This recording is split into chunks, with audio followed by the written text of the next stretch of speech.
So here's how a failed interview helped save my business and also change my perspective on life. When I was just several years into running my first business, the unthinkable happened. The global financial crisis hit. And while we'd been making good inroads at that point, getting hit with a curveball like that at a time when your seed capital is already running low, that's really tough to deal with. And when your ability to pay your rent and pay for your groceries relies on the success of your business, that can really kill the entrepreneurial spirit. I felt like I needed to pivot. So that led me to a day of interviews with a private equity firm in Philadelphia. And it was a great day, long and grueling, but I think very successful. And I found myself at the end of the day talking with the hiring executive. We were talking about the details of the position. And the time was right, so I tactfully asked about compensation. He gets a quizzical look on his face and says, "Doug, this is an unpaid internship." Talk about a kick in the pants. I think I still feel that today. But what an unbelievably humbling experience. So on my 2-hour drive home, I had so many thoughts going through my head, but they all kept coming back to my business. And I realized how fully invested in it I was. I'd risked everything to make it succeed. And I knew it would succeed. I just needed enough time for that to happen. So my business partner and I, we had a really clear way of operating. And we had systems and processes and controls and methods. But what we hadn't done was spend enough time really defining our mission. Why did we exist? And so as I was on that drive home, I must have looked like a crazy man. I'm talking to myself. I'm crystallizing our vision. I'm iterating. I'm adjusting. I'm tweaking. My arms are flying around. Literally, I must have looked crazy if you were driving past me. And as it really came together and it started to emerge what our mission really was, I had the realization that this most humbling experience of my life had led me to an intersection. That it was not just how I did things, but why I was doing them. And this one idea set my life on a new trajectory.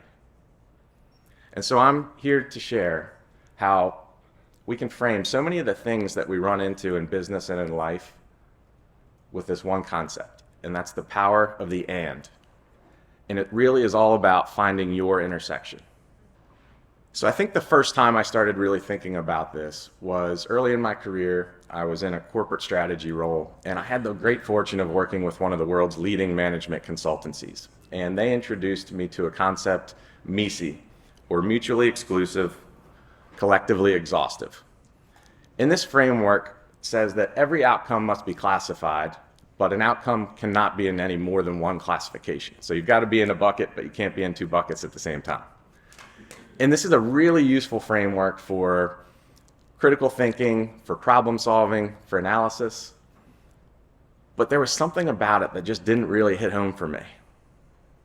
And it was that fateful drive home when I realized that great ideas can cross.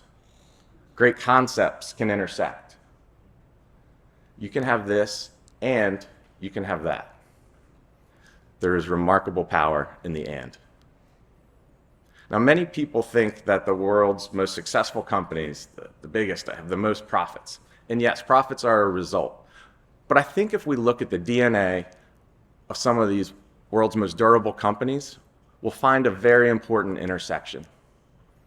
They all have a big mission, a reason for being, a purpose.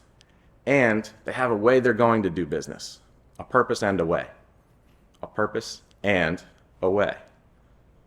There is remarkable power in the and. Let's take a step back for a second. Now I'm going to ask you to close your eyes, and I want you to think of a time in your life that was very pivotal. Now this may be one of the most challenging points in your life. Now I want you to frame it in trying to find the and from that situation. So it may be the company I've invested my whole career with got bought, and the environment is now terrible. And that was the catalyst I needed to change my career. Or it may go, my marriage has ended. And that was the moment I started my journey that led me to finding a wholly fulfilling relationship with my new spouse. Now I use these examples for a couple reasons. The first one's clearly professional, the second very personal. Second, these are actual examples. These are things I've experienced. These are mine. And finally, I think they're perfect illustrations of how we can choose to focus on the negative, the first element. My job sucks. My personal life's in shambles. But we have the power to choose how we frame everything that we experience. I'll say that again. We have the power to choose how we frame everything that we experience.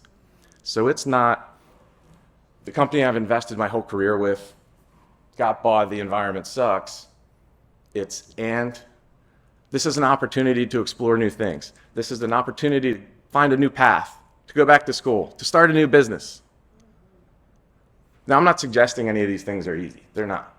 But what I'm suggesting is that you can unleash a mighty power if you take ownership and control the framing of your thinking. Now, you might be saying, okay, that's great. You just told me find the silver lining in a bad situation, right? I've heard that before, okay. But I want to show you that this can be so much more. So let's take this idea and look at it in the context of the mission of some of the world's most iconic companies. So Nike, we all know Nike, right? To bring inspiration and innovation to every athlete in the world. Google, or I guess now Alphabet. To organize the world's information and make it universally accessible and useful.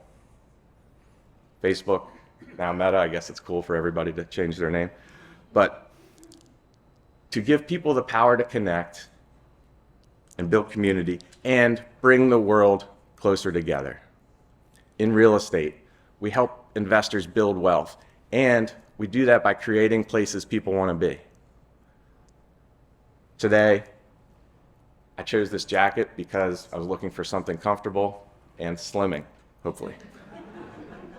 And if you look at each one of those statements, and you just look at one side of it, it's so much less impactful, right? There is so much power in the and. And if I think about my journey, and I think about all the situations I've been in my life, I see it so many times. By nature, I'm an analytical person. I enjoy the beauty in numbers. I enjoy problem solving. So you may say, okay, he's very quantitative. Things are always black and white. But I believe people do business with people, and relationships matter. And relationships drive so much of what happens in this world and what drives so much of our success.